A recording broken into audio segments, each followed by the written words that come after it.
நான் முதல்ல யூடியூப் ஆரம்பிக்கும் பொழுது உன்னால் முடியாது, நல்ல கேமரா வேணும், பெரிய ஸ்டூடியோ வேணும்னு எல்லாம் நெகட்டிவாக பேசினாங்க. என்னுடைய நண்பர்கள் என்கிட்ட சொன்னது, யூடியூப் ஒரு பேசும் வலைத்தளம், உனக்கு நல்லா பேச வரும், நீ பேசு மச்சான், கண்டிப்பாக எல்லா டார்கெட்டையும் கம்ப்ளீட் பண்ணுவேன்.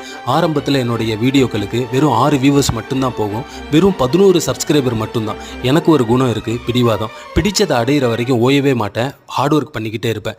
நிறைய வீடியோக்கள் போட்டேன். இப்போ என்னுடைய சப்ஸ்கிரைபர் 2,25,000.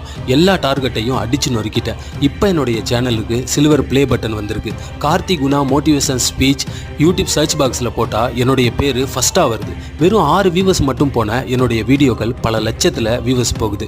என்னுடைய நண்பர்களுடைய டெத்தான யூடியூப் சேனலுக்கு உயிர் கொடுத்து மானிட்டைஸ் பண்ண வச்சு 2 மாத சம்பளத்தையும் வாங்கி கொடுத்துருக்கேன். இதெல்லாம் எப்படி சாத்தியம்? முயற்சி தன் மேல்வர்த்து கூலி தரும். விதைத்தவன் தூங்கலாம், விதை ஒருபொழுதும் தூங்காது. பலனை எதிர்பார்க்காமல் உழைத்து கொண்டே இரு. உன்னுடைய உழைப்பில் உண்மை இருந்தால் பலனை படைத்தவன் பார்த்து கொள்வான்.